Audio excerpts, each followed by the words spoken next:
Bonsoir, bonjour, je ne sais pas si vous êtes le matin ou le soir, mais voici la foire aux questions de l'émission éducation antinationale. Chers auditeurs, si vous avez des questions, je vous invite vivement à lever la main et à à lever la main à lever la main virtuellement sur Telegram, bien entendu, mais c'est vrai que nous sommes en compagnie d'un ancien professeur, donc ça a sa pertinence aussi de lever la main, pour poser vos questions sur le thème éducation antinationale ou sur tout ce qui a été dit ce soir. Soyez pas timide, voyons. Il y a une main qui est levée, elle. Merci de ne pas parler d'islam ce soir. Je vous donne la parole.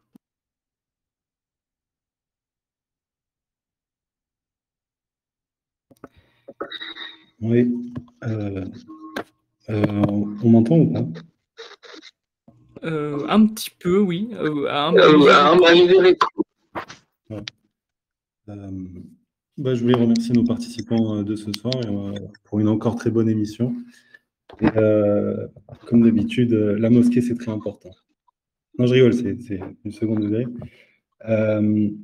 Ouais, moi, j'ai pas mal suivi tout ce que vous avez dit, donc je suis revenu un peu sur chaque partie. Et donc, voilà, ce que je vais dire à chaque fois fait question. Pour repartir sur ce que vous disiez sur l'éducation post-nationale, enfin ce qu'il en reste, moi, j'aimerais bien citer un grand homme de l'éducation post-nationale qui est M. Jules Ferry, qui était franc-maçon de son espèce, mais qui avait des qualités, et notamment celle d'avoir dit, je cite, les races supérieures ont le droit et le devoir de civiliser les races inférieures. Voilà, donc c'était une république maçonnique, la Troisième République, mais il faut croire qu'on avait le droit de dire plus de choses qu'aujourd'hui. Donc, moi, ma question, c'est en fait, on a assez peu parlé du caractère racial, en fait, de tous les gens qui sont sur les bancs de ces collèges, de ces lycées, qui sont de plus en plus mélanisés, j'ai envie de dire. Il suffit de prendre sa voiture et de se balader un matin à l'heure d'ouverture des écoles et des classes et de voir un peu les visages. Enfin, je veux dire, parfois on se croirait au fin fond de l'Afrique, quoi, j'ai envie de dire. Et donc ma question c'est, quel est l'intérêt d'éduquer tous ces gens, de leur donner du savoir, etc. Parce que même si une fraction d'entre eux arrive à faire quelque chose, et c'est une fraction, en fait, tous ces gens-là à qui on donne du savoir, de la technique, de la science, ils sont pas. Enfin, je pense que ce serait une erreur de croire qu'ils sont dans notre camp, en fait. Toute cette masse d'extra-européens qui sont sous une dominante islamique, pour la plupart culturelle islamique, même s'il y a quelques catholiques et protestants, mais ils sont minoritaires. Tous ces gens-là, en fait, on, on est en train de former les futurs ennemis de l'intérieur, en fait. C'est-à-dire que quand il y a eu les émeutes pour le petit ange Naël qui s'est en allé trop tôt, euh, ben, ça a été 2 semaines de chaos total où les bibliothèques étaient brûlées, je veux dire, les maisons des élus étaient enfoncées à la voiture bélier, les Lidl étaient pillés. Enfin, il fallait voir ces vidéos de scènes pour citer Moïse-Éric Zemmour, de prodrome de guerre civile. Et donc, moi, ma question, c'est mais quel est l'intérêt de former tous ces gens qui demain seront nos ennemis directs? Ça veut dire que si un jour il y a de vraies tensions politiques très très fortes dans la rue, ben, demain, il se peut que ces gens-là soient de l'autre côté de la barricade, quoi, en fait. Donc, est-ce qu'il ne faut pas d'abord choisir qui on met dans nos écoles et que ferait le Parti de la France s'il était au pouvoir sur ça? Ensuite, la question du QI est très importante. Ça, c'est un fait absolument avéré. Il faut regarder la carte des QI, notamment celle de l'Afrique. Vous verrez que le QI moyen, c'est 80, je crois, 80 ou 85, avec des pays comme l'Érythrée qui tombent à 60.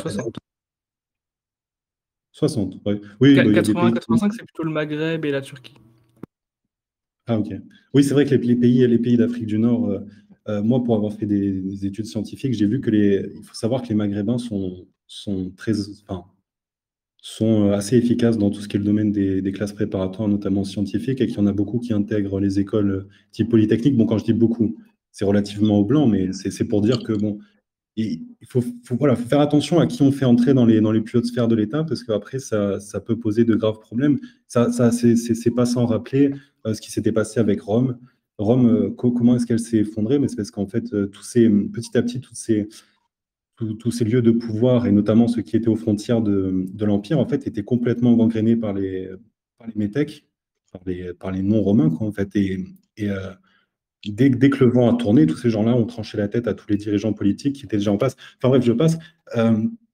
Donc aussi, oui, il y a évidemment la question du QI qui ne peut pas être mise de côté. Je veux dire, c'est comme ça, dans des disciplines sportives, il y a des races qui excellent plus que d'autres. Bah, dans les disciplines intellectuelles, on est obligé de s'y arrêter. Et il faut dire quand même qui on a eu en France. En France, on a quand même eu, dans le domaine des lettres, on a eu Rabelais, Molière, Boileau, Corneille, Racine, Chateaubriand, Victor Hugo, Pagnol, Bardèche, Céline, et on pourrait en citer tant d'autres. Et quel est le point commun avec tous ces gens-là, si ce n'est que ce sont des gens profondément français, hérités de la culture grecque et latine, de race blanche. Voilà. Et on pourrait encore citer tous les génies intellectuels français, vous l'avez dit tout à l'heure, mais parmi tous les polytechniciens, on peut citer Joseph Fourier, Fresnel, Ampère, Pascal, Descartes. Bon, Henri Lesquin. Henri Lesquin est polytechnicien, c'est vrai. On peut citer Énarque aussi, Énarque, Monsieur Lesquin cumule. On peut citer aussi Lagrange, Laplace, Pasteur. Donc, simplement pour que les gens se représentent ce que c'est le génie de la France, j'ai envie de dire de la vraie France, hein, on s'entend. Sans Joseph Fourier, sans la transformée de Fourier, en fait, toutes les télécommunications sont impossibles. Ça veut dire que l'émission qu'on est en train de faire est impossible. C'est pour dire le génie de la France quand elle était à son sommet. Et pareil pour les ampères qui a laissé son nom à l'intensité qui est l'électricité. Aujourd'hui, on parle, si vous avez un compteur électrique, vous savez ce que c'est. Et après, on a parlé aussi de musique classique. On a Rameau, Marin Marais, François Couperin, Camille Saint-Saëns, Ravel, Poulenc, Lully, et on est à des kilomètres d'Aya Nakamura. Et je veux dire, au bout d'un moment, on peut pas tout le temps se faufiler loin de la question biologique, de la question de base, qui est la question de la race, qui est éminemment déterminante dans les capacités profondes de création, de génie, qui sont une chose inhérente à la race blanche. Et ça, personne ne peut dire le contraire. Qui a inventé les fusées, qui a amené ces caravelles à l'autre bout de l'océan Atlantique, qui a inventé les centrales nucléaires. Enfin voilà, on ne peut pas nier. Donc voilà, je voulais aussi savoir ce que vous pensiez de cet aspect-là. Bon, là, j'accélère. Du coup, aussi, je me demandais aussi quel est l'intérêt de faire de très longues études aux femmes. Moi, j'ai des légers doutes, mais moi, je pourrais argumenter, mais je passe. Ensuite aussi, est-ce que vous pourriez m'expliquer, parce que moi qui étais sur les bancs de l'école publique, la seule chose que j'ai retenue quand je suis sorti il y a deux faits marquants, c'est qu'on m'a dit, la Shoah, c'est très grave, la Révolution française, c'est très bien. Et le problème, c'est que le point commun, et aujourd'hui, il serait bon de réviser un petit peu, enfin réviser, le mot est un peu fort, et je sais que je risque gros par ces temps oui, prudence, parce que Madame Yadan, Caroline Yadan à l'Assemblée nationale a fait voter avec son ami meilleur ami. Prudence, mais voilà, qu'est-ce que vous pensez du fait qu'aujourd'hui, ce soit surtout la Shoah et la Révolution française, on retient presque que ça, alors que l'histoire de France, c'est presque 1500 ans avec les rois, avec toutes leurs batailles, la bataille de Bouvines, on pense à Saint-Louis, on pense à Charles Martel. Pourquoi est-ce que ces choses-là sont finalement très minoritaires dans le programme et qu'on passe de très longues heures sur la Shoah? Et puis surtout, moi, ce que je veux trouver très choquant, c'est que quand on présentait la Shoah en cours, on avait tout de suite des images, mais que moi, je ne montrerais pas à des élèves de quatrième. On avait les images où ils déplaçaient les cadavres dans les camps de, je ne sais plus si c'était Auschwitz-Birkenau ou les autres, Oberkoff, enfin je ne sais plus, mais juste après la libération, en fait, où ils ramassent au tractopelle les cadavres, ils montrent les faciès émaciés, défoncés. Il y a une véritable volonté de choquer tous les petits-enfants qui sont sur les bancs de l'école pour leur dire « Attention, ça, c'est l'incarnation du mal. C'est l'incarnation du mal. » Alors qu'on sait très bien comment est-ce qu'après ça s'est réutilisé. Toute personne qui dit « Moi, je veux vivre en tant que blanc digne sur la terre de mes ancêtres, sur la France, qui est un pays de blancs depuis des millénaires, que les Blancs ont tout façonné en France. » Et aujourd'hui, c'est cette façon d'apprendre ça aux enfants. Enfin, je veux dire, est-ce que vous ne trouvez pas que c'est anormal que ce soit mis à ce point en avant dans le programme scolaire? Après, on a parlé un peu d'Aya Nakamura. Je pense, est-ce que vous ne pensez pas que c'est plutôt tout le rap qui est un problème existentielle pour l'âme des peuples européens, dans le sens que quand on écoute de la musique classique, et même quand on la pratique, il y a une forme d'intelligence qui naît. En fait, cette sensibilité, ce génie créateur, c'est quelque chose de profondément arien, en fait. Même si aujourd'hui, beaucoup d'Asiatiques copient et interprètent très bien, voilà, qui a posé pendant des heures et des heures sur les partitions jusqu'à la fin de leur vie. C'est les Beethoven, c'est les Mozart, c'est les Vivaldi. Et voilà, donc est-ce que vous ne pensez pas que le rap est extrêmement préjudiciable pour l'avenir des générations, en ce sens que dès le matin, en allant en cours, les jeunes ont leur casque et ils écoutent boum, boum, boum, le rythme binaire venu du fin fond de l'Afrique noire, avec des musiques qui glorifient juste le crime, le meurtre et, et parfois la haine des Blancs. Et ensuite, juste pour revenir aux élections, bon là c'est une petite question, mais est-ce que, bon, je sais que vous direz non puisque vous êtes un parti politique, mais pour citer Maurras, il disait la démocratie c'est le mal, la démocratie c'est la mort.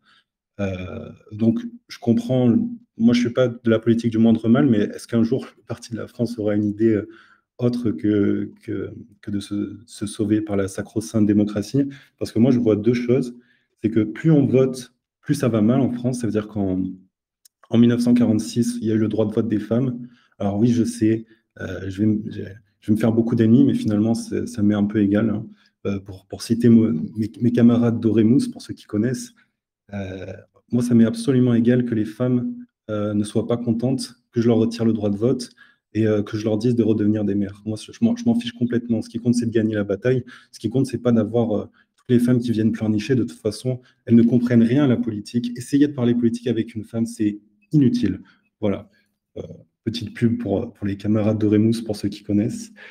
Donc oui, plus on vote, plus ça va mal. Il y a le droit de vote des femmes en 46, mais après on regarde la multitude d'élections. On a les élections municipales, les élections régionales, les élections législatives, les élections départementales, les élections présidentielles, les élections maintenant européennes. Et moi j'ai l'impression que plus on avance, plus on vote, plus on pose son petit bulletin dans l'urne. Et en général, c'est les boomers qui se déplacent. Donc pour toutes les jeunes masses blanches de moins de 50 ans qui travaillent, sachez que vous êtes morts, hein. Vous allez payer des impôts jusqu'à votre dernier souffle pour les hordes d'extra-européens à dominante islamique qui vous détestent, et aussi pour les boomers hein, qui seront de plus en plus nombreux. Donc, dans ce système-là, vous n'avez aucune chance, mais continuez de payer vos impôts. Et aussi, la deuxième remarque sur laquelle je me permets de dire que la démocratie n'est peut-être pas le mieux, c'est aussi que c'est un système qui repose sur la majorité. Mais c'est la fameuse phrase tant connue, si la majorité avait tort, la majorité aurait-elle raison d'avoir tort? Donc finalement, la majorité étant éminemment euh, euh, façonner, en fait, parce que la vaste majorité des gens, si vous voulez, ils pensent que, si vous voulez, la vaste majorité des gens pensent que, par exemple, on n'est pas allé sur la Lune ou les gens croient aux fantômes. Mais par contre, demander à quelqu'un de vous expliquer ce que c'est la lumière, pourquoi ça passe au travers d'une vitre et pas au travers d'un mur, si vous leur demandez les dates de la bataille de Bouvines, ça, la plupart des gens, en fait, n'ont pas les références intellectuelles, historiques et culturelles pour pouvoir voter correctement. Donc en fait, quand ils votent en fonction de ce qu'on met dans leur cerveau. Or, qu'est-ce qu'on met dans leur cerveau? Ben, on met dans leur cerveau ce qu'on leur vend et qui tient la finance de marché, mais c'est aussi ce qu'on leur dit par les médias. Et on sait bien qui tient les médias.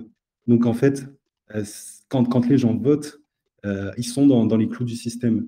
Et moi, je pense que jamais un parti politique sérieux ne peut avoir espoir de se sauver dans ce régime. Il faut répéter ce qu'a dit Maurras, la démocratie, c'est le mal, la démocratie, c'est la mort, c'est la médiocrité. Rien dans la société ne fonctionne sur le modèle de la démocratie. Vous regardez une famille, le père dirige. Et c'est pas si deux enfants sont contre le père va dire non. Non, dans une famille, le père dit on fait comme ça, on fait comme ça. Et les autres se taisent. Dans une entreprise, quand le président directeur général dit ça se passe comme ça, on fait comme ça. Mais dans toutes les structures intelligentes et hiérarchisées, il y a une tête qui dirige et qui dit c'est comme ça, un autocrate.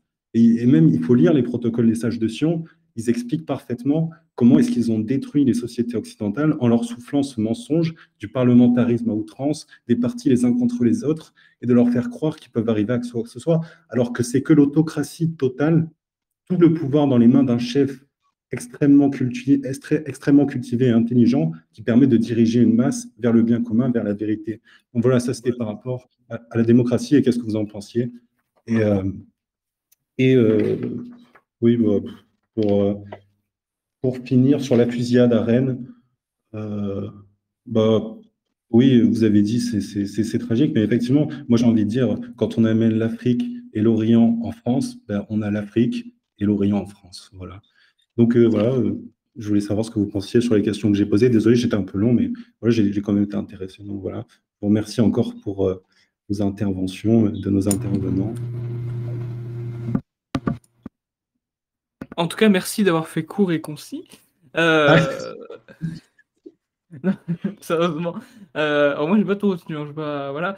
Sur la question, quand je pourrais dire ethnique, bah, on a plus ou moins parlé. Effectivement, il y a le fait que le niveau scolaire baisse pour s'adapter à ces gens-là.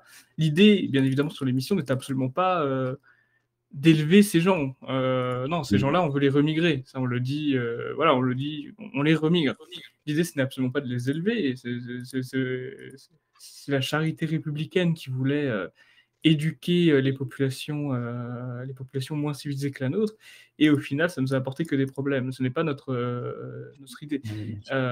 Victor, Mario, si vous voulez rajouter quelque chose par rapport à tout ce qui a été dit par toutes les questions de l'auditeur.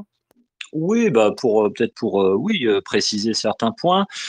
C'est intéressant d'avoir cité en effet le discours de Jules Ferry parce que c'est un discours qui est peu connu et qui bizarrement est très peu cité par les enseignants de gauche, hein. On pourrait rajouter le discours de Léon Blum dans les années 30 qui est assez sidérant, un discours qui a à peu près le même propos et qui tomberait sous le coup de la loi, hein, clairement, hein, à notre époque. Donc on voit l'évolution des esprits en quelques décennies. Après, il y avait plusieurs points hein, dans l'intervention. Je reprends rapidement de mémoire. Il y avait aussi la question, je crois, de l'éducation des femmes. Alors, je pense que si on pouvait dire aux jeunes femmes, parce que j'ai vu ça, que ça s'était un peu diffusé ces dernières années, que enfin l'homme n'est pas forcément un prédateur et voilà après la vague MeToo, il y a eu cette espèce de sensibilisation où on montre l'homme comme une espèce de bête sauvage. C'est un peu étonnant, mais bon voilà, si on pouvait revenir un peu sur ces clichés féministes ou faussement féministes, voilà, ça, qui ont tendance en effet parfois à se diffuser dans l'éducation, ça serait en effet souhaitable. Il y avait la question de la musique. Alors là, on est d'accord. Hein, en effet, le rap, bon, moi particulièrement, je n'aime pas du tout le rap, donc il se diffuse dans notre jeunesse notamment. On a une très belle tradition de la musique française. Elle doit être enseignée. On peut enseigner le solfège, on peut enseigner le, même, même le chant grégorien, hein, la polyphonie médiévale. C'est en plus une musique qui est particulièrement reliée au ciel et aux questions religieuses. Il y avait d'autres questions aussi. J'ai un peu oublié. Oui, la question de la démocratie. La démocratie, c'est un moyen. C'est absolument pas une fin.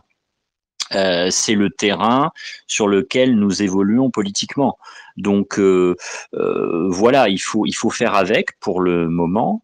Après, voilà, c'est plus un moyen et un terrain qu'une fin et un idéal en soi. Et d'ailleurs, je rajouterais que Maurras avait également dit, notre auditeur citait Maurras, c'était impératif de pouvoir d'utiliser toutes les voies, même légales. Donc, nous contribuons à notre échelle à explorer une voie qui est la voie légale, vu que nous sommes un parti politique, que nous allons aux élections, mais il est évident que nous ne faisons pas de la démocratie et du système électif l'alpha et l'oméga de notre pensée. L'analogie que prenait l'auditeur en parlant du président directeur général d'une société, il est très juste. Il y en avait un autre qui, Van Benedetti, prenait lorsqu'il disait, par exemple, il est absurde d'imaginer que les passagers d'un avion vont élire le pilote, car c'est le pilote qui a la compétence, donc la légitimité pour diriger. Donc oui, nous ne sommes pas des inconditionnels de la démocratie, nous ne faisons pas l'alpha et l'oméga de notre doctrine et de notre pensée. Néanmoins, nous utilisons les moyens qui sont à notre disposition en ce moment, étant donné que personnellement, je ne crois pas que nous soyons encore dans un contexte insurrectionnel ou même pré-insurrectionnel ou révolutionnaire ou quoi que ce soit. Là-dessus, je pense qu'il faut être assez terre à terre et pragmatique. C'est que le terrain n'est pas propre pour le moment politiquement à un changement qui se passera autrement que par les urnes. Je ne crois pas qu'il y aura de coup d'État ou de révolution armée ou de lutte armée dans les prochaines années. Le contexte n'y est absolument pas, ne s'y prête pas.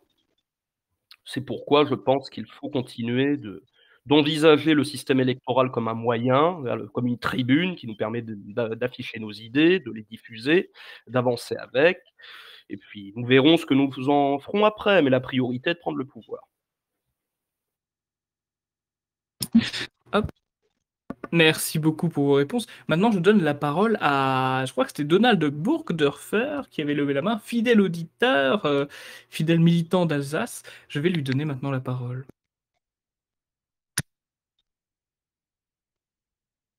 Normalement, en appuyant sur le petit bouton bleu, on devrait vous entendre, Donald. On m'entend là? Oui, Allô? oui, on vous entend. Ah oui, avant de débattre ou poser quoi que ce soit comme question, une petite précision, c'est que vos émissions, elles ont du succès jusqu'au fin fond d'Afrique. Parce qu'il y a des brouteurs d'origine ivoirienne qui suivent nos émissions et ensuite, après les émissions, s'amusent à nous contacter en se faisant passer pour une belle blonde et bien raciste de la vingtaine ou de la trentaine d'années. C'est assez plutôt rigolo, ce paradoxe. Mais moi, il y en a qui commencent à essayer de me c'est ça, de se faire passer pour une fan du parti de la France à Victor-Orléans. Mais moi, je dis ta gueule, l'Ivoirien, faut voir la paix. Et voilà, j'ai écrit ça comme message. Pour en passer maintenant aux questions, on parlait de la question de l'identité gréco-romaine de la France.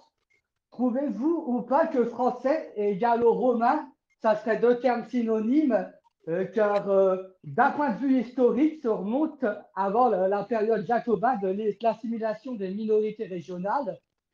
La ville de Charleroi, en Wallonie, était bien plus française culturellement que l'était la ville de Dunkerque, car Dunkerque était une ville néerlandophone, bien qu'appartenant au royaume de France, tandis que la Wallonie s'appartenait au Saint-Empire romain germanique, mais c'était francophone. C'est pour là, je rajouterai une question là-dessus. Est-ce que c'est comment dire ça, la juridiction territoriale qui fait l'identité d'un peuple ou pas? Car moi, j'ai jamais trop compris. Tu te Oui. demandes quelles seraient nos positions sur les questions irrédentistes, en fait, sur les ambitions, sur les questions des territoires, Oui, etc. oui, C'est ça? Alors, je peux oui, peut-être parce que déjà répondre là-dessus. C'est que c'est mon opinion, je la partage et je pense que c'est également celle de nombreuses personnes au Parti de la France. C'est que, évidemment, la France doit avoir l'ambition de renouer avec ses sphères dans son espace culturel européen qui sont françaises d'identité, de sa communauté de langue notamment, etc. Il me paraît évident que si demain le Parti de la France avait le pouvoir, on ferait en sorte d'avoir des référendums en Wallonie, peut-être aussi en Suisse romande, dans le Val d'Aoste également, puisqu'une partie de l'Italie est assez francophone et francophile dans le nord, et que nous verrions ce qu'il est possible de faire et peut-être d'envisager certains rattachements à terme au territoire français. N'oublions pas que du temps de la Première République, toute la rive gauche du Rhin était française, jusqu'à Aix-la-Chapelle. C'est dire à quel point toute une partie du territoire construite sur l'autel d'une germanité qui, comme Donald l'expliquait très bien, est un peu et parfois très fictive, nous a été arrachée. Donc, sans vouloir entrer à nouveau dans des conflits fratricides entre Européens qui seraient contre-productifs, évidemment, je ne parle pas comme un belliciste qui voudrait reconquérir l'Alsace-Lorraine en 1914, mais il est effectivement important de se poser ce genre de questions, car il y a très clairement des frontières en Europe qui pourraient mériter à terme d'être découpées.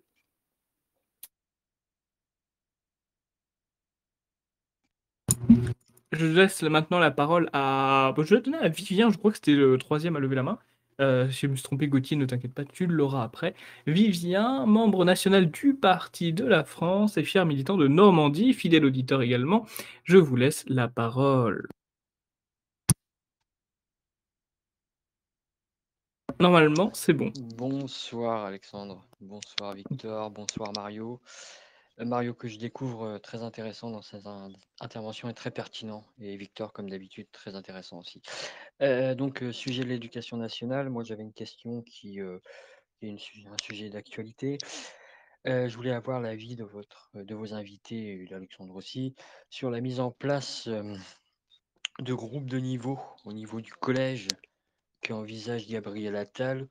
Et on a bien vu que Madame Belloubet ne partageait pas du tout la même vision que ce cher ministre wokiste LGBT qui est Gabriel Attal. Donc voilà, je voulais avoir votre avis sur ça, sur ces groupes de niveau qui rentreront en place dès 2024, en septembre 2024, au niveau de la 6e. Voilà. Est-ce que Oui, c'est c'est néfaste pour l'apprentissage? Voilà. Bonne soirée à tous. oui, c'est une très bonne question. Je pense que Gabriel Attal sent bien que l'opinion elle se droitise sur ces questions d'éducation et dans sa perspective de conquête de l'Élysée, hein, puisque lui aussi veut être président en 2027. Il a proposé en effet cette idée de groupe de niveau, qui selon moi est une bonne idée parce qu'elle elle permet de rendre plus homogènes les classes. Alors après, la question c'est de savoir toujours avec le macronisme si ça va réellement se passer dans la réalité. Moi, je suis très perplexe parce que on a eu Nicole Belloubet, donc la nouvelle ministre, qui a plutôt une orientation plus socialiste, quoique Gabriel Attal soit lui-même un socialiste à l'origine, hein, il ne faut pas l'oublier, mais qui est revenu sur les propos de Gabriel Attal. Donc c'est un peu toujours comme avec le macronisme, on est dans le en même temps et surtout dans le n'importe quoi en fait. Mais ça, en tout cas, c'est intéressant de voir que cette idée, qui est une idée en fait de sélection quelque part, hein, fasse son chemin, et ça va aussi dans le sens de pourquoi pas de la proposition de la suppression du collège unique, qui a été une réforme terrible, hein, qui a été proposée d'ailleurs par la fausse droite, hein, par Valéry Giscard d'Estaing dans les années 70. Et il faut supprimer le collège unique, c'est-à-dire qu'il faut permettre euh, plutôt des enseignements différenciés selon les aptitudes des élèves et les orienter plutôt pour certains vers des métiers manuels. Voilà, ou d'ailleurs ils auront certainement plus de chances d'avoir un métier qualifié, payé, que dans des études générales qui parfois n'offrent pas de débouchés. Donc pour moi, ça va dans le bon sens. Mais je crains la petite ruse politicienne et il faut voir l'application sur le terrain.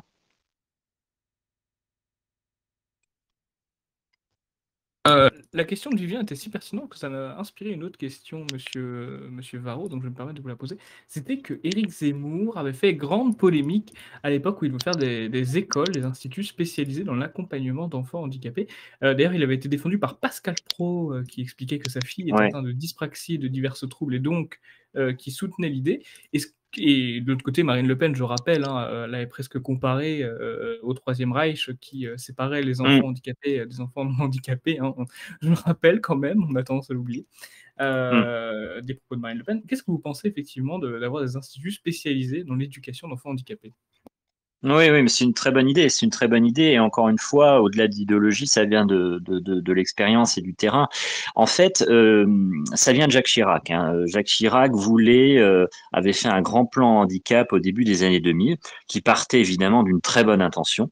Mais comme toujours dans l'application, il y avait cette volonté idéologique de l'inclusivité.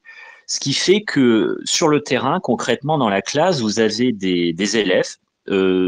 C'est souvent des élèves qui sont atteints d'autisme, parce que l'autisme, il faudrait voir d'ailleurs les causes, mais l'autisme se répand de plus en plus maintenant. Il y a de plus en plus de cas, ce qui fait que c'est le cas dans chaque classe. Maintenant, vous avez 1 ou 2 élèves autistes. Or, selon moi, alors ils sont en général accompagnés par des personnels qui sont des personnels d'aide à l'éducation, qui sont d'ailleurs très mal rémunérées, ce sont souvent des femmes d'ailleurs, et elles sont rémunérées très faiblement, elles sont parfois très peu formées, Et c'est assez scandaleux d'ailleurs. Et donc en fait, c'est toujours cette hypocrisie, si vous voulez, du système. C'est-à-dire que d'un côté, vous avez les belles paroles, le beau discours, et puis dans la réalité, cette inclusivité se transforme dans une exclusion réelle. Parce que évidemment, si vous avez des élèves autistes, voilà, ils vont avoir des comportements qui ne sont pas forcément les mêmes. Ils auraient besoin, en effet, d'être dans des instituts spécialisés. Et en cela, Éric Zemmour avait raison.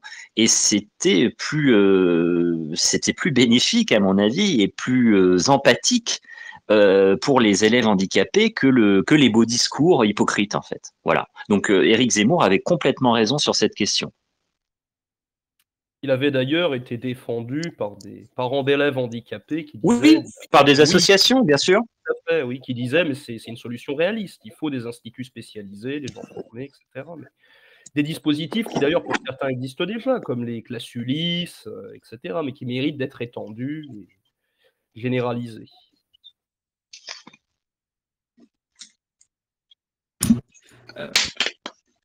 Merci beaucoup d'avoir répondu à ma question, j'ai envie de dire bonus, hein, ma question qui n'était pas prévue, ça c'est la taxe. Et il y avait Gauthier qui levait la main. Alors je sais que parfois Telegram fait baisser les mains, donc je ne sais pas si c'était volontaire ou pas la baisse de main, avec 2 S. Mais non, j'ai pas. Ah si, Gauthier relève la main. Et bien écoutez, on va laisser maintenant la parole à Gauthier. Écoutons ce que Gauthier a à nous dire. Gauthier, vous avez la parole en appuyant sur le petit bouton bleu. Bonsoir, est-ce que vous m'entendez bien? Je vous entends parfaitement, Gauthier. Très bien. Alors déjà, je remercie Mario et Victor parce que l'émission était très intéressante. Alors, je vais brièvement me présenter. Je suis chef d'entreprise et l'éducation et les gens qui ressortent à la suite de leur cursus scolaire de l'éducation nationale deviennent de futurs employés pour les employeurs. Et donc, c'est devenu très compliqué. On en discute souvent entre petits chefs d'entreprise. Les gens de notre génération, Alexandre, moi et Victor, sont difficiles à employer pour de nombreuses raisons que l'on connaît. Leur niveau scolaire, même pour des choses, disons, basiques comme leur niveau de français ou de mathématiques, est parfois dramatique. Parfois non, bien sûr, mais bon. Et comme l'a très bien dit Mario, tôt ou tard, le camp national reprendra le pouvoir en France. Et de nouvelles générations seront bien meilleures, entre guillemets, partiront en tout cas avec sur de bien meilleures bases que la nôtre, de façon générale. Alors, j'ai ma petite idée sur la question, qui est qu'il n'est jamais trop tard pour se réveiller. Mais que pensez-vous que l'on va faire? Qu'est-ce que le parti de la France au pouvoir pourra faire de cette génération, entre guillemets, difficile? Je vous remercie. Oui, c'est une très bonne question et on l'a abordé un peu rapidement en effet sur la question de la formation des agents économiques et en effet tout chef d'entreprise se plaint d'un gros problème de ressources humaines, de recrutement. C'est très problématique sur plusieurs points. Le problème d'effort aussi, hein. Apparemment, on a un problème avec une génération qui a énormément de mal à fournir des efforts, qui a des capacités de travail très réduites. Ça, c'est normal. C'est parce qu'en fait, dans l'enseignement secondaire, notamment, on ne les pousse pas à travailler. Voilà, ils s'ennuient. Et puis, les rythmes scolaires sont très mal organisés en France. Il y a trop de vacances. Je veux dire, il y a 2 semaines de vacances toutes les 6 semaines, donc c'est un truc qui est complètement impensable ensuite dans le monde du travail. Il y a 2 grands mois absolument interminables de vacances scolaires. Donc évidemment, tout est fait pour encourager à la paresse. Or évidemment, c'est le contraire qu'il faut. Il faut apprendre aux élèves l'effort, le culte de l'effort même, puisque rien ne peut s'obtenir sans l'effort, sans le travail. Donc, un État nationaliste aura à cœur de promouvoir l'effort, le travail. Et je pense qu'en fait, la jeunesse demande ça, parce que la jeunesse, elle demande tout simplement à vivre et à vivre d'une manière heureuse. et on ne peut pas être heureux quand on est oisif en fait. Et ça, ils s'en aperçoivent et il y a toujours ce principe de réalité hein, qui revient et qu'on ne peut pas éviter. Après, voilà, moi je dis toute la capacité de réussite d'une politique éducative, notamment pour un État national, ça serait d'être très vigilant sur l'organisation de l'administration. Donc, il faudrait vraiment être très vigilant sur les syndicats, c'est-à-dire qu'il y a des syndicats qu'il faudrait, enfin voilà, faudrait, parce que certains syndicats d'extrême gauche, marxistes, sont des éléments perturbateurs, hein, clairement, hein, et empêchent finalement l'expression du bon sens dans les pratiques et les méthodes éducatives. Mais il y a une volonté, je pense, des parents d'élèves et des élèves et voilà et des agents économiques et des chefs d'entreprise qui est là. Ce que je note de positif, c'est que l'enseignement professionnel a bien meilleure presse, une bien meilleure image, y compris chez les enseignants, qu'il y a une vingtaine d'années. C'est-à-dire que les enseignants dans un conseil de classe, désormais, n'ont aucun problème et ne voient pas ça comme un second choix, un choix de deuxième catégorie, d'envoyer les élèves, par exemple, après une troisième, dans un enseignement professionnel. Au contraire, au contraire. Donc ça, c'est positif. C'est-à-dire que la France, par le principe de réalité, se rattache à des standards européens, par exemple, ce qui peut se pratiquer en Italie, qui a un très bon système éducatif, et l'Allemagne surtout, qui peut être un modèle pour nous hein, sur le plan éducatif, puisque le modèle éducatif en Allemagne, que ce soit sur les rythmes scolaires, sur la culture d'entreprise, qui est bien plus tôt que chez nous, enfin elle est même quasi inexistante hein, chez nous en France, mais voilà, il faut apprendre aussi la culture de l'entreprise aux élèves et les connecter le plus rapidement possible au monde du travail. Et ça, c'est un État nationaliste peut avancer sur ces 2 ou 3 points en quelques années. Mais il faut être très vigilant pour moi sur l'organisation du ministère.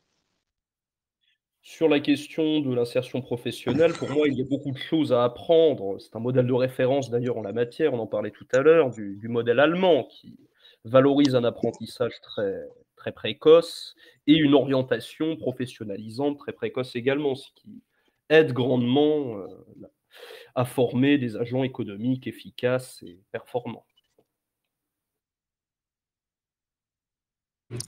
Oui, effectivement, les modèles étrangers sont assez différents des nôtres, on l'a remarqué. Effectivement, souvent, c'est déjà, j'ai remarqué en Allemagne, les cours sont de 45 minutes, je sais pas si vous le saviez. Ils sont pas d'1 heure, ils sont de 45 minutes. Oui, et c'est lié à des études en fait scientifiques, hein, c'est lié à l'attention mais on a beaucoup à apprendre des rythmes scolaires qui sont pratiqués en Allemagne à l'heure actuelle. Oh bah, même pas qu'à l'heure actuelle. Oui, En Europe du Nord, de façon générale, les modèles éducatifs sont très intéressants. Oui, et puis il y a des études scientifiques très sérieuses là-dessus, et que ce soit en Allemagne, en effet, en Scandinavie, et la France est en retard sur cette question-là, oui. Bah, c'est étonnant alors que la France soit en retard. Non, malheureusement, c'est devenu la norme. Seconde prise de parole de la part de Donald Burgdorfer. Donald Burgdorfer, vous avez maintenant la parole. Hop, vous avez la parole. J'avais posé des questions, mais je n'étais pas allé aux questions les plus importantes. C'est par rapport aux distributions de mouvements de type génération identitaire. C'était pour savoir, de un, si c'est constitutionnel, de 2, si c'est légal, ou de 3, si on ne serait pas plutôt dans une sorte de pouvoir, de système dirigé par un pouvoir absolu mais déguisé en démocratie. Comment se fait-il que dans un système où on parle de pluralité des partis et des opinions, accompagné d'un droit de vote composé de partis allant de l'extrême droite à l'extrême gauche, il est possible de dissoudre un mouvement juste par un simple conseil de ministres parce que les opinions ne plaisent pas au gouvernement.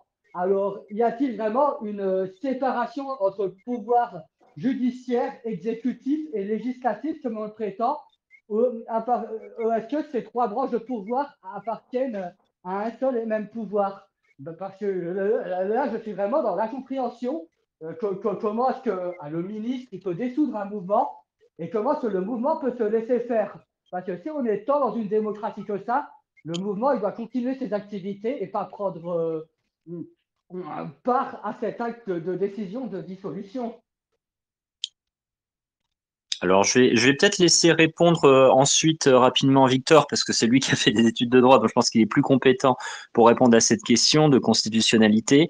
Ce que j'aurais juste à dire rapidement, c'est que ce gouvernement arrête pas de nous parler en permanence de l'état de droit, et en fait, on s'aperçoit on n'est plus vraiment dans un état de droit, puisque il caricature tout et il caricature y compris le droit, puisque le droit, c'est quand même le respect de certaines règles. C'est ça qu'on appelle l'état de droit. Or, là, il y a un règne de l'arbitraire qui fait que finalement, et on l'avait vu, c'était particulièrement inquiétant au moment de la période Covid, où il y avait une dérive totalitaire terrifiante. C'est-à-dire que, en fait, ils respectent même pas leurs propres règles de droit. Et donc, c'est ça qui est inquiétant, quoi. Oui, d'ailleurs, pendant la période Covid, on était entré dans un régime dit de semi-liberté, c'est-à-dire liberté conditionnelle et surveillée. Donc bon, sur la cohérence de l'État avec ses propres institutions et les règles de droit qu'il prétend inviolables, on en est là. Pour rebondir sur la question des dissolutions, que nous posait Donald, c'est un sujet qu'on a abordé un peu plus tôt dans l'émission, et c'est lié en fait à une surinterprétation de la loi anti-ligue des années 30, qui fait suite aux émeutes de 34. C'est un outil qui déjà à l'époque est complètement scélérat et arbitraire, mais qui vise avant tout des mouvements et groupements armés, des listes de combat.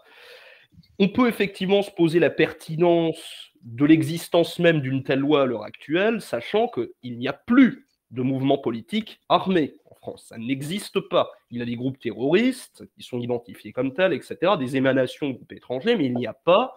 On ne peut pas dire qu'on est en Irlande du Nord, par exemple. Il n'y a pas l'IRA, il n'y a pas de mouvements qui ont un agenda politique et qui sont dans une stratégie de lutte armée sur le territoire. Donc déjà, pour cette raison, la loi anti-ligue des années 30 est devenue complètement désuète et caduque. Elle n'est utilisée par l'État que pour se défendre d'idéologies qui remettent en question sa crédibilité, sa légitimité.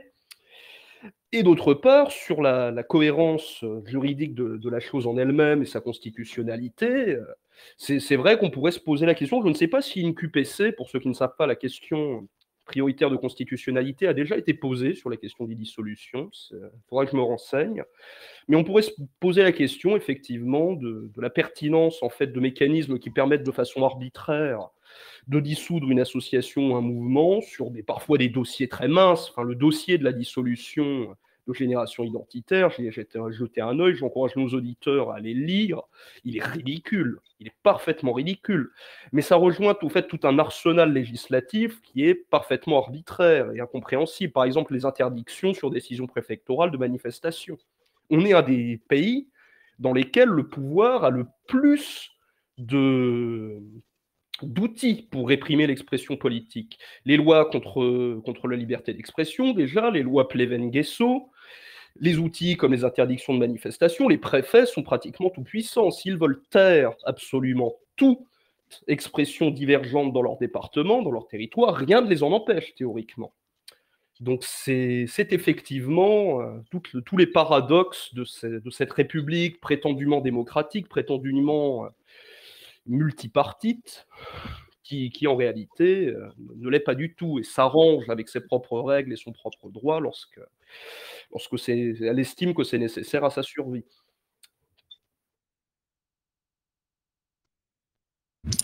Effectivement, vous avez très bien répondu tous les deux. Il reste plus que deux mains levées, je pense que ce seront les dernières. Tout d'abord, Bardamu K, j'allais dire, Bardamu USA, puisque maintenant il est aux États-Unis, fidèle auditeur également. Bardamu USA, quelle est votre question? Vous pouvez prendre la parole. Très bien, vous m'entendez? Parfaitement. Allô? Très bien, merci. Bonsoir, messieurs. Alors moi, malheureusement, j'ai dû couper l'écoute de cette émission très intéressante. Je voulais revenir sur un Alors, je ne sais pas si vous en avez parlé, sur un fait qui a été marquant, donc marquant, oui et non, qui a eu lieu la semaine dernière, comme il n'y a pas eu d'émission, je voudrais revenir dessus, c'est la mort d'Akira Toriyama. Alors oui, il y a plus intellectuel, il y a plus culturel, je l'entends, mais Toriyama, bon, pour ceux qui ne connaîtraient pas Toriyama, c'est quand même le créateur du fameux manga Dragon Ball et Dragon Ball Z. Je crois que vous aimez les mangas, Alexandre, je suis plus sûr. Et ce qu'il faut savoir, c'est que bah, Toriyama, moi j'ai 44 ans, c'est une partie de ma jeunesse, quoi. Dragon Ball, c'est pour moi ce que Goldorak était de nos parents. Et moi, ça me rappelle les années 80-90, quand j'étais respectivement môme et adolescent. Et ça me transporte dans les années 80. Et je suis un peu nostalgique des années 80. Alors, je le vois un peu quand je vois la situation actuelle en France. Alors, avec ma vision étriquée d'expatrié aux US, je reste quand même très, très nostalgique des années 80. Je rappelle que c'était encore à l'époque où la France avait de l'industrie lourde. Les ouvriers pouvaient encore se payer une maison, une voiture, partir en vacances. C'était une époque sans permis à points, sans radar automatique. Et c'était surtout, et là j'en viens, une époque où l'éducation nationale faisait encore son boulot, où l'école était encore un ascenseur social, où le fils d'ouvrier pouvait devenir ingénieur, polytechnicien, médecin ou même prof, hein. Voilà. Et je vous invite à regarder ce que c'était un sujet de maths au bac C dans les années 80. D'ailleurs, le bac était régional. C'est impressionnant. Moi, je suis fasciné par ces années-là. Alors même, je l'entends, hein, c'était les années qui montraient qui étaient un peu le prélude de ce que nous vivons à l'heure actuelle, hein. Et c'était surtout aussi les époques où on n'avait pas d'invasion congoïde. Et comme disait ma mère, elle pouvait me laisser jouer dans la rue, moi et ma sœur, on n'aurait pas été victime d'un coup de couteau, d'une espèce d'OQTF psychotique sous substance. Voilà. Alors, moi, je vais revenir sur ça, sur l'éducation nationale. Et pour vos invités, avant toute chose, quand même, je voudrais dire, moi, j'aimerais, bon, ils ne m'écoutent pas, hein, mais je voudrais rendre hommage à mes profs, parce que moi, j'ai eu des profs exceptionnels, surtout mes profs en prépa. Leurs cours, c'était magnifique. Et je voulais dire à quel point les profs et les instits, il ne faut pas les oublier. Moi, je leur dois tout. Et faut pas oublier qu'un prof, hein, bon, alors il y a des cons, hein, ça, on l'entend, mais un prof a, de par sa fonction, moi, je trouve une responsabilité qui est terrible et magnifique. Voilà. Et les faits sont là, c'est qu'à l'heure actuelle, j'avais lu, je ne sais plus où, que 30% des profs ne comptent pas finir leur carrière dans l'éducation nationale. C'est impressionnant. J'ai des collègues dont les gamins n'ont pas de prof de maths depuis quasiment 2 mois, parce que le prof est malade, pas de remplaçant. Et à ce sujet, je vous invite à lire les bouquins de Jean-Paul Brigelli, qui sont excellents, La fabrique du crétin, tome 1, tome 2, tout y est. Et là, ma question est la suivante. On a parlé du système éducatif allemand, et je me souviens lors d'une émission de synthèse avec de Philippe, comment ça s'appelle, de Roland Elie, avec Philippe Randa expliquait que les étudiants marocains et pour certains pays d'Afrique, quand ils venaient en France, surtout en classe prépa, bon moi c'est les classes que je connais, hein, puisque j'ai fait prépa, ils explosaient tous les étudiants français en maths. Pourquoi? Parce qu'ils avaient le programme scolaire dans ces pays, c'est encore le programme de la France colonisée. Donc ils ont encore les vieux, vieux, vieux programmes. Et de ce fait, ils explosaient tout le monde. Voilà. Et je ne suis pas sûr que dans ces pays-là, un élève puisse dire nique ta mère à un prof. À mon avis, il le dit qu'une fois, et ça sera la seule et unique fois de sa vie qu'il le dira. Je voulais avoir votre avis sur ça, sur ce pseudo-niveau, on va dire, scolaire dans les pays. Alors, je pense surtout au Maroc, qui serait bien supérieur au nôtre. Et pourtant, on sait très bien les histoires de QI. Je pense que Maxime Leroy serait peut-être mieux placé pour en parler. Donc voilà, c'est votre avis. Bah, je voudrais avoir votre avis, hein, sur ça, sur ce niveau dans certains pays d'Afrique et notamment du Maghreb, qui serait bien supérieur au nôtre. Et je vous remercie. Hop, merci beaucoup Bardamu pour votre très bonne question. Je vais laisser la parole à mes invités, bien évidemment, surtout bah, évidemment Mario qui est quand même très concerné par le début des questionnements. Donc Mario, vous avez la parole. Oui, alors c'est une question très intéressante. Alors je peux pas y répondre hélas très précisément parce que par méconnaissance là pour le coup, parce que je me suis pas vraiment intéressé au système éducatif de ces pays-là. Je pense qu'il reste des lycées, certainement des lycées français ou certaines pratiques éducatives. En effet, c'est aussi un symptôme, je pense, du déclin purement français en métropole, hein. On peut constater ça dans un autre domaine, c'est le domaine médical, par exemple. Vous savez que maintenant, il n'est pas rare de trouver des gens qui vont, par exemple, je sais pas, en Turquie, par exemple, pour se soigner pour des pathologies diverses, hein, parce qu'on est mieux soigné en Turquie qu'en France. Donc, c'est dire un peu le degré de déclin de notre pays.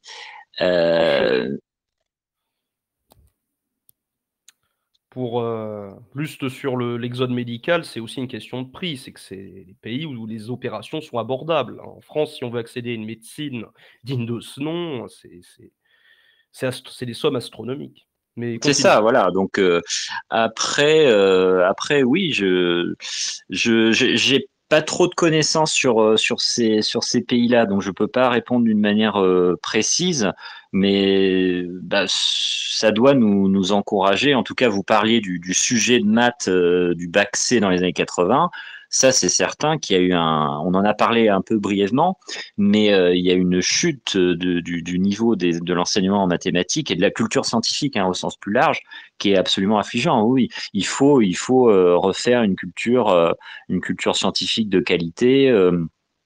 Je crois oui, je pense que les sujets de maths du bac C dans les années 80, c'est à peu près ce qu'on peut voir en deuxième année de classe prépa scientifique en ce moment, je crois.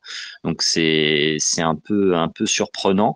Et même Polytechnique, hein, qui est notre grande école d'ingénierie, apparemment, oui, il y a certains enseignants qui se plaignent parfois du niveau de certains élèves. Donc voilà. Donc oui, ça doit nous encourager ça doit nous stimuler pour viser l'excellence, quoi. Je pense que plus largement, ce qui explique la raison pour laquelle effectivement on trouve parfois des établissements scolaires, notamment au Maghreb, en Afrique du Nord, et plus largement de ce qu'on appelle sommairement le tiers-monde, qui ont des méthodes éducatives performantes, c'est tout simplement parce qu'ils ont repris les bonnes méthodes de l'Occident à l'époque où il n'était pas encore en déclin. Il y a eu, pour ce qui est de l'Afrique du Nord, une influence française à l'époque coloniale qui est très nette.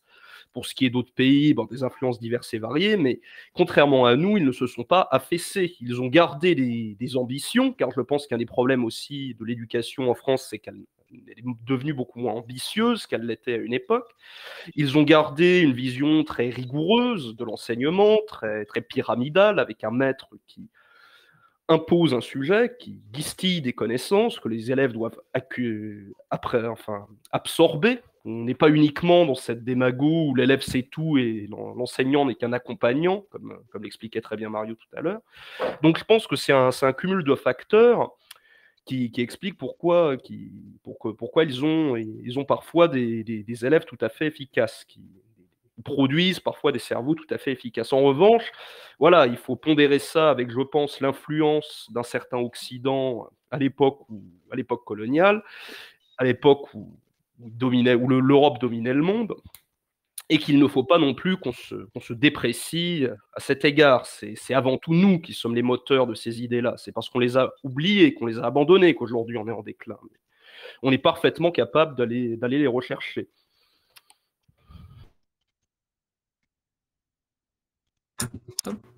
Merci beaucoup, Victor, pour votre réponse. Et ça va être la dernière question qui va être posée. Et pour boucler quelque part cette émission, on va redonner la parole à la première personne qui a posé une question. Elle, vous avez la parole pour la seconde et dernière fois de la soirée. Est-ce que vous m'entendez? Oui, rebonsoir, je vais essayer d'être bref. C'était par rapport toujours à l'éducation, j'avais deux questions assez simples. C'était d'abord, c'est vrai qu'on a encore de très bonnes écoles en France, que ce soit les ENS, que ce soit Polytechnique, les grandes mines, Centrale Paris, etc. Ce sont des écoles qui forment encore très bien les gens. Et je me rappelle qu'une personne qui est intervenue a dit que les professeurs en classe préparatoire étaient de qualité. C'est un fait, j'y ai été. Ce sont souvent des gens qui viennent des ENS, de Polytechnique, donc c'est des gens qui forment très bien et surtout qui forment gratuitement, qui donnent des enseignements, on peut dire, très poussés, mais pour rien. Et ça reste une bonne chose de la France et qui permet, à mon avis, encore à certaines classes, on va dire, défavorisées d'accéder au plus haut niveau technique et intellectuel, même si c'est vrai que c'est moins évident que dans les années 80. Donc, ma question, c'était en fait, comment est-ce que vous, au Parti de la France, quelles sont les pistes pour retenir la fuite des cerveaux? Aujourd'hui, il y a beaucoup de gens diplômés de ces grandes écoles, et au plus elles sont prestigieuses, au plus les gens ont tendance à partir, à faire des doubles diplômes avec des universités extérieures, alors que pourtant on a un excellent niveau. Donc en fait, bah, ça ramène à un problème plus global, c'est que quand la dynamique est descendante, quand la dynamique est mauvaise pour un pays, euh, ben, les gens ne veulent pas rester, en fait, tout simplement. Et comment en vouloir à quelqu'un qui s'est donné en classe préparatoire, en école d'ingénieur, qui sort des meilleures écoles de France, et lui dire, ben, tu vas vivre dans un pays qui cumule 3000 milliards d'euros de dettes. Tes enfants, quand ils sortiront dans la rue, ils seront a priori pas en sécurité. Tu paieras presque la moitié de ton salaire d'impôt, comme je l'ai dit, pour financer la retraite colossale de boomers qui ont coulé la France et d'extra-européens qui non seulement n'aiment pas les Européens, mais qui en plus tirent le niveau vers le bas. Donc, qu'est-ce que vous pensez au Parti de la France? Comment retenir tous ces cerveaux en France? Une autre question aussi, la question, c'était sur les classes mixtes. C'est vrai que c'est quelque chose qui aujourd'hui ne fait plus trop débat, mais il y a quand même, il y a 70 ans, euh, ben, je pense que si on en parle à nos grands-parents ou arrière-grands-parents, ils avaient tout été séparé. Et est-ce que c'était forcément une mauvaise chose? Euh, En ce sens que moi, j'ai remarqué que ce mélange des filles et des garçons dans les classes, c'est peut-être pas ce qu'il y a de plus pas ce qu'il y a de plus judicieux, parce que, surtout à partir du collège et du lycée, il y a naturellement chez les hommes la volonté de se rapprocher des filles qu'il y a dans la classe. Et naturellement, que ce soit en cours, en fait, ça peut très vite devenir assez problématique. Et j'ai vu beaucoup de gens qui étaient plus de jeunes gens qui avaient de bonnes capacités, mais qui perdaient en fait par ce fait voilà, de perte de temps avec les filles qui finalement ne construisaient pas grand-chose. Puis en classe préparatoire, il y avait une formule qui disait prépa maquée, prépa ratée. Et c'est-à-dire que finalement, c'est comme dans les choses militaires. Souvent, les hommes sont ensemble et il y a une forme d'émulation qui est un peu détruite. Il y a une forme de chaos qui est amenée euh, par la mixité dans les classes. Moi, je ne sais pas ce que vous en pensez, mais moi, je trouve que ce serait potentiellement une bonne chose de revenir au système à deux sexes, quoi, en fait. Euh, bon, après, vous aviez rapidement parlé de CNews, que moi j'aime bien appeler CJews. Bon, comme d'habitude, je sais que vous appelez à voter pour le moins pire, ça. Mais vous dites Bolloré très fervent, catholique, on dit traditionnaliste. Moi, quand je vais sur Wikipédia, je vois que c'est Bolloré Goldschmidt. Et du côté de sa mère, la famille Goldschmidt, qui est. Bon, c'est pas. Enfin, ouais. Goldschmidt, famille juive ashkénaze de banquiers, de financiers, connue en Allemagne dès le XVIe siècle, blablabla. La famille est notamment liée à la famille Rothschild, à la famille Bischoffstein de Mayence. Bon, voilà, c'est un peu le sérail, si vous voulez. Monsieur Bolloré ne s'est pas fait tout seul et il a de fortes influences sémitiques qui viennent pas que de l'Ancien Testament, hein, si vous voyez ce que je veux dire. Et c'est d'ailleurs la raison pour laquelle sur toutes ces chaînes ne sont présents que des personnes de la communauté, Goldnadel, Dre, Zemmour, Finkielkraut. Enfin, bon, c'est donc évidemment les procès qui leur ont été faits avec tous les gens de LFI qui défilaient pour leur demander des comptes, etc. Bon, c'est vrai qu'on se croirait en URSS avec Staline qui fait juger ses opposants politiques, bientôt le goulag. Mais, euh, mais par contre, et là, je suis obligé de dire que je cite un peu Boris Lelay pour ceux qui connaissent.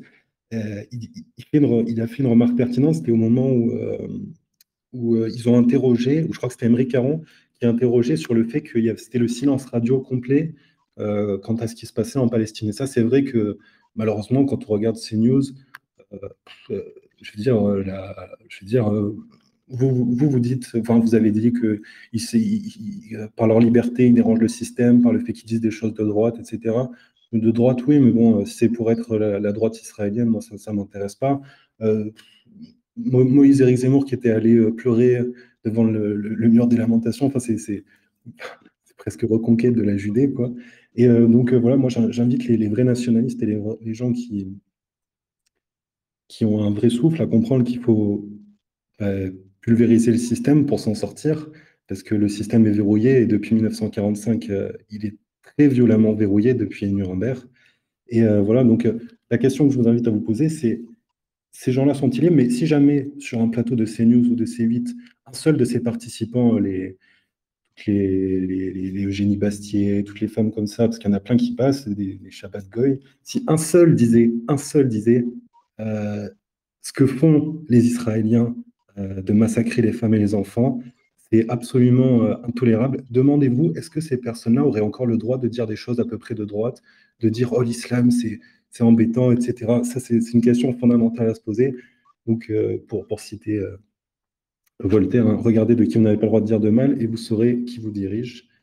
Et Édouard Drummond, dans La France juive, a un peu expliqué la chose. Et voilà. Et après, pour les Marocains qui sont en classe préparatoire, bah, voilà, ils ont encore un système d'éducation qui fonctionne. Bah, grand bien leur face, j'ai envie de dire. C'est comme ça. En fait, c'est vrai, c'est ça. Ils ont l'école d'il y a 20 ans. Donc voilà. Par contre, une chose importante à remarquer avec les Marocains, ça, je l'ai observé, que ce soit en classe préparatoire et après, c'est que c'est des gens qui ont une conscience communautaire et raciale extrêmement forte. C'est-à-dire que c'est des gens qui restent majoritairement tout le temps entre eux. C'est des gens qui se séparent, même dans les classes, ils parlent dans leur langue. Ça veut dire que ce soit en classe préparatoire, en école d'ingénieur, etc., ils parlent dans leur langue, ils baragouinent dans leur sabir, mélange de berbère, d'arabe et de français complètement incompréhensible. Et aussi, ils sont, bah, ils sont musulmans, quoi, mais non seulement de culture, mais j'en ai vu beaucoup qui sont euh, de très fervents pratiquants. Et bon, Dieu sait que c'est un facteur très clivant entre deux camps, quoi, l'islam. Donc voilà, oui, les Marocains percent. Est-ce qu'on a intérêt, comme je l'avais déjà mentionné, à les faire monter jusqu'au meilleur niveau? Est-ce qu'on n'a pas mieux à faire à essayer de tirer les Blancs de la galère dans laquelle ils sont, de donner un avenir aux petits Blancs et qu'un jour ils soient polytechniciens? Je pense que c'est un petit peu plus intéressant. Voilà, donc ça c'était ma dernière question. Voilà. Désolé, j'ai été long finalement, désolé, pardonnez-moi. Oui, alors bah, écoutez, il y a plusieurs questions. Alors sur la première question, qui est une question très intéressante sur l'université et la recherche, il y a tout à refaire en France. Clairement, le CNRS, il faut le réformer parce que le CNRS est un organisme, enfin une agence qui est sous-dotée financièrement, qui n'a pas une organisation efficace et qui, idéologiquement, c'est du marxisme culturel. Et là, dorénavant, on a toute la vague de théorie du genre qui nous vient des États-Unis et qui, au-delà de l'aspect idéologique, produit surtout de la recherche de très mauvaise qualité. C'est-à-dire que sur le plan intellectuel, c'est très médiocre. Donc, ce qu'il faudrait, moi, je pense, c'est repenser complètement la recherche, avoir un investissement d'abord beaucoup plus massif de l'État, parce que on a une dépense publique en France qui est considérable, hein, c'est le record quand même au monde, hein, et à la fois on a une recherche qui est complètement sous-dotée financièrement. Donc c'est un scandale absolu. Donc il faut que l'État d'abord triple, quadruple minimum le budget de la recherche annuelle de la France, et surtout il faut il faut une réforme des universités, à la fois plus de sélection. Alors, le gouvernement Macron ne l'a pas assumé, mais ils vont vers la voie de la sélection avec Parcoursup, mais c'est pas assumé publiquement. Après, dans la pratique, il y a une sélection, hein, c'est-à-dire qu'il y a de moins en moins d'étudiants, par exemple en sociologie ou en psychologie, c'est-à-dire des filières comme ça qui ne mènent pas à grand-chose. Et ça se fait encore une fois de plus avec le principe de réalité. Mais il faut que ça soit assumé publiquement. C'est-à-dire qu'il faut aller vers la sélection à l'université. Il faut l'assumer et parallèlement, il faut conserver, je pense, et défendre nos grandes écoles. Par exemple, pour une école que je connais un peu, puisque j'en avais préparé le concours, l'école normale supérieure de la rue d'Ulm, je pense qu'il faut revenir, alors c'est un peu technique, mais il faut revenir au concours de Normal Sup d'il y a 20 ou 30 ans, qui était un concours qui était beaucoup plus généraliste, notamment pour les filières littéraires. Et depuis 15 ans, si vous voulez, il y a eu une réforme de ce concours de Normal Sup qui l'a calqué un peu sur les IEP, c'est-à-dire sur Sciences Po et les écoles de commerce. Donc ça, je pense que c'est pas une bonne chose. Il faut revenir au concours généraliste qui demande beaucoup plus de mémoire et de travail. Et parallèlement, il faut des écoles de commerce performantes.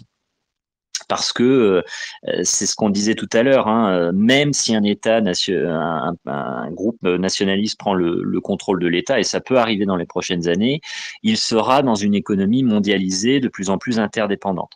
Donc il nous faudra des écoles de cadres, de managers, des écoles de commerce très élitistes. Donc la maîtrise de l'anglais, évidemment, des techniques de management. Mais je pense qu'il faudrait que l'État national établissent un pacte, un contrat avec ces écoles de commerce, de manière à ce que, certes, on peut autoriser, financer, aider des écoles de commerce de grande qualité, mais il faut que les élèves de ces écoles de commerce reçoivent un enseignement, notamment en histoire, qui soit de l'histoire nationale, vous voyez. C'est-à-dire qu'on ait un peu moins ces élites managériales ou commerciales voilà, d'HEC ou de l'ESSEC qui souvent vont après nourrir les groupes politiques macronistes, c'est-à-dire des élites complètement déconnectées en fait de la nation. C'est-à-dire qu'il faut réintroduire de la doctrine et de l'imaginaire et du roman national dans les écoles de commerce. Ça, c'est tout à fait possible. Et je pense qu'il y aurait un pacte aussi à signer avec ces écoles de commerce, de manière à ce que ces élèves promeuvent la francophonie, enfin en tout cas la pratique de la langue, c'est-à-dire parce qu'il y a de plus en plus d'anglicismes. Ça, c'est pas acceptable. Donc voilà. Sur les autres questions, bon, la question de la mixité, moi j'ai pas trop d'avis, voilà, sur cette question, mais il faut y réfléchir. Et sur la question de Bolloré et de Reconquête, oui, voilà, de toute façon, c'est pas des personnes parfaites, mais il faut garder à l'esprit quand on est en politique qu'il faut parler à l'opinion. Et l'opinion, même si elle se rapproche de nos idées, elle est encore loin de la doctrine nationaliste. Donc voilà, il faut y aller par degrés. Merci beaucoup Mario d'avoir répondu brillamment à notre auditeur. Ça vous rappelle peut-être votre époque où vous répondiez aux questions des élèves. J'ai envie de dire c'est un peu un parallèle. Exactement. Donc j'espère vous avoir procuré de bons souvenirs. En tout cas, sachez que j'ai été ravi de tourner cette émission avec vous. Je pense que nous en referons d'autres. Si Merci. avec votre accord, bien évidemment. J'espère que vous avez passé un bon moment. Avec grand plaisir. Ah, parfait. Alors d'habitude, les émissions durent 2 heures, elles sont moins longues que celle-ci, je vous rassure. Mais voilà, si l'émission a été longue, c'est aussi parce que le thème l'exige, hein. C'est un thème très important qui nous devait d'être traité correctement. Donc je pense que nous l'avons fait ce soir. Merci beaucoup Mario, merci beaucoup Victor pour vos Merci à vous. Et votre Merci intervention qualité. Avec grand plaisir. De toute façon, on fera d'autres émissions, ça j'en doute pas. N'hésitez pas à partager l'émission si vous m'écoutez, surtout sur YouTube, parce que là, je pense que l'émission, là, elle va être démonétisée, donc elle ne sera pas mise en avant par YouTube. Pas vu les propos qui ont été tenus, je ne crois pas qu'elle sera monétisée. Mais c'est pas grave, c'est partie du jeu.